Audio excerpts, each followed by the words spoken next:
Hello అండి అందరికీ. అందరూ ఏం చేస్తున్నారు? నేనైతే ఇంకా పొద్దున్నే లేచి అయితే మా పిల్లలకైతే లంచ్ బాక్స్ కోసం అయితే కర్రీ అయితే చేస్తున్నా. ఇంకా ఈరోజు చూస్తే కూరగాయలు వచ్చేసి నా దగ్గర వంకాయలు మాత్రమే ఉన్నాయన్నమాట. ఉత్త వంకాయ కర్రీ చేస్తే మా పిల్లలు వచ్చేసి అంత ఇంట్రెస్ట్గా తినరనమాట. అందుకనేసి వాళ్ళ కోసం వచ్చేసి మంచిగా నైటే ఇట్లా మాకు ఇక్కడ ఆనప గింజలని దొరుకుతాయి అన్నమాట. అవి నానబెట్టేసిన సేమ్ చిక్కుడు గింజల్లాగానే ఉంటాయండి అవి. అవి ఇక్కడ చెన్నైలో అయితే ఉంటాయి మంచిగా.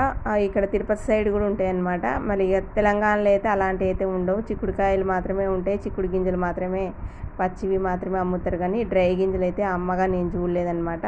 ఇక్కడనైతే తమిళనాడులో అయితే మంచిగా ఇవైతే ఆనప గింజలని అమ్ముతారు. మనం ఎన్నైనా తీసుకొచ్చుకోవచ్చు షాపులలో. ఇక అట్లనే నేను కూడా తీసుకొచ్చుకొని మంచిగా నానబెట్టిన ఈ వంకాయలు వేసి వండితే బాగుంటుంది అనమాట. వంకాయ పులుసు పెట్టుకున్నప్పుడు వేయొచ్చును, అట్లనే మామూలుగా ఇగురులాగా వండుకున్న కర్రీలాగా వండుకున్న వేసుకోవచ్చు అనమాట. చాలా అంటే చాలా బాగుంటుంది ఫ్రెండ్స్. అందుకని ఈరోజు అయితే నేను వచ్చి వంకాయ ఆనప గింజల కర్రీ అయితే చేస్తున్నాను అనమాట. ముందుగా అయితే మంచిగా టమాటాలు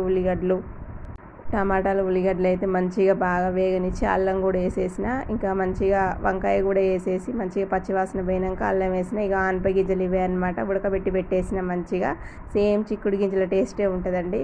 ఉడకబెట్టుకొని కూడా అట్లనే తాలింపు పెట్టుకొని కూడా తినొచ్చు, బాగుంటాయి అనమాట.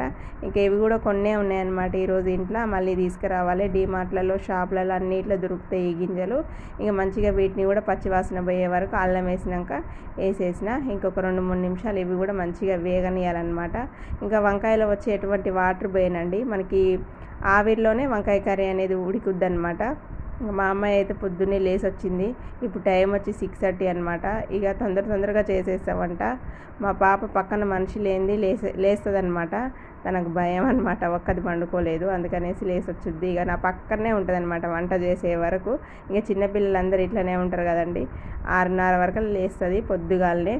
ఇంకా దీంట్లో వచ్చేసి కొంచెం మనం పుదీనా వేసుకున్నామంటే మంచి వాసన వస్తుంది అనమాట కర్రీ. ఇంకా ఆ తర్వాత మూత అయితే పెట్టుకోవాలి మంచిగా.